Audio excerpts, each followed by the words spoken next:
मित्रो आपण लगेच पॅराथायरॉइड एक ग्रंथी एक छोटा आहे तिच्याबद्दलची माहिती लगेच आपण पाहूया. पॅराथायरॉइड ग्रंथीला मराठीमध्ये उपकंठस्थ ग्रंथी असं म्हणतात. आपण अगोदर कंठस्थ ग्रंथी जी पाहिली, लगेच त्या ठिकाणी उपकंठस्थ ग्रंथी ही असते. अगदी फार लहान ही ग्रंथी असते, कारण तिचा आकार 6 मिलीमीटर लांब असतो, 4 मिलीमीटर रुंद तर 2 मिलीमीटर जाड ही ग्रंथी असते. हिच्या थायरॉइड ग्रंथीच्या मागे 2 जोड्या असतात आणि रंग पिवळसर तपकिरी असतो. ही ग्रंथी अत्यंत तशी लहान असते, परंतु हिचं एक प्रमुख कार्य आपल्याला पाहायला मिळतं, कारण या ग्रंथीमधून पॅराथायरॉइड हार्मोनचा स्त्राव निघतो आणि हा जो स्त्राव आहे, हा स्त्राव अत्यंत महत्वाच्या जागी कार्य करतो. ते म्हणजे जर 100 मिलीलिटर रक्त घेतलं, तर त्या रक्तात जे कॅल्शियमचं प्रमाण असतं, साधारणतः 9 ते 11 मिलीलिटर कॅल्शियमचं प्रमाण 100 मिलीलिटर रक्तामध्ये असतं. तर हा जो निघणारा स्त्राव आहे, हा स्त्राव त्या रक्तात असणाऱ्या कॅल्शियमवर नियंत्रण ठेवत असतो. म्हणजे कॅल्शियमची पातळी कायम ठेवण्याचं काम ह्या पॅराथायरॉइड ग्रंथींकडे असतं. तुम्हाला माहित आहे की कॅल्शियमचं प्रमाण जर आपल्या शरीरातलं कमी झालं तर काय होतं बरं? आपली हाडं ठिसूळ होतात, कारण हाडांनाही रक्ताचा पुरवठा होत असतो आणि त्या मार्फत कॅल्शियम हाडांना पुरवलं जातं. आणि जर कॅल्शियमचं प्रमाण जर कमी झालं तर हाडं ठिसूळ होतात आणि किंवा हाडाची वाढ योग्य पद्धतीनं होत नाही, कारण हाडं वाढीसाठीही कॅल्शियम अत्यंत महत्वाचा घटक आहे. म्हणून आपलं पॅराथायरॉइड ग्रंथीचा स्त्राव सुद्धा हा प्रमाणात असणं गरजेचं आहे. लक्षात ठेवा, ह्या ग्रंथीचं काम काय आहे? रक्तातील कॅल्शियमच्या प्रमाणावर नियंत्रण ठेवणे, म्हणजे ते कायम त्या ठिकाणी राहतं. मग याही ग्रंथीचा स्त्राव कमी अधिक जर झाला तर काय होतं? म्हणजे अर्थातच ग्रंथीचा रक्तातील कॅल्शियमचं प्रमाण हे कमी होतं आणि त्यामुळं स्नायूंचं आकुंचन होतं. स्वर यंत्राच्या स्नायूंचे आकुंचन जर झाले तर माहिती कोणता?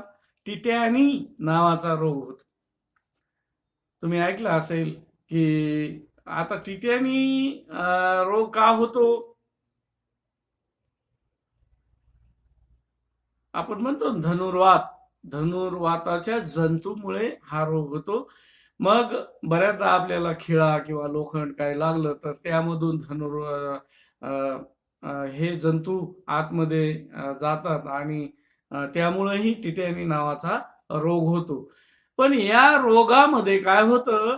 स्वरयंत्राच्या स्नायूंच्या आकुंचनामुळं, जर स्वरयंत्राचे स्नायू खूप जास्त आकुंचित पावले तर त्याच्यामुळं कधी कधी आपल्यावर मरणही ओढावतं आणि म्हणून टिटॅनी हा रोग चांगला नसतो.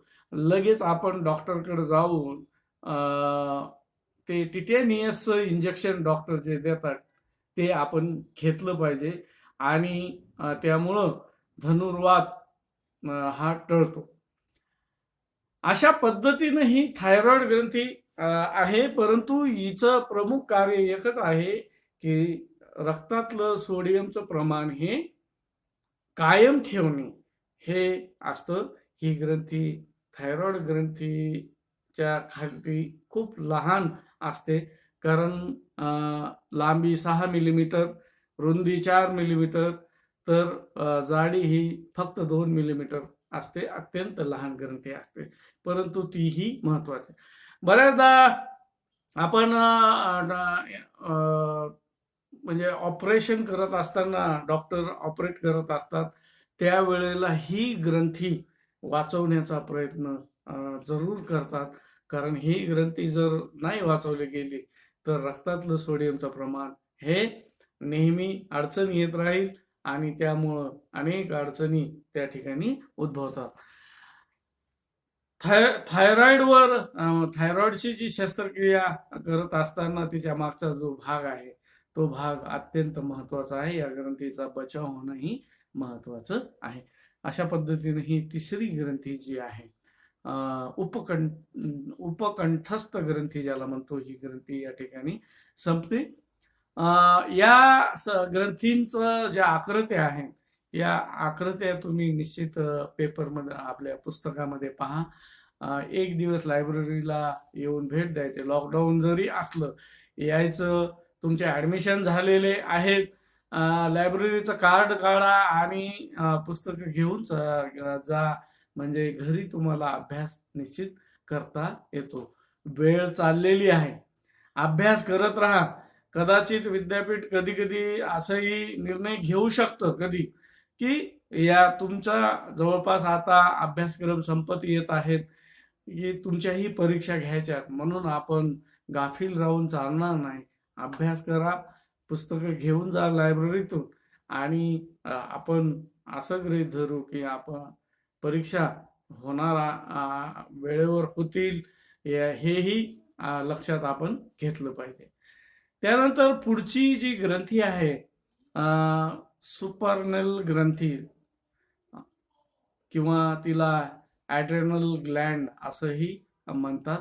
तिच्याबद्दलची माहिती आपण पुढच्या पिरियडमध्ये पाहू.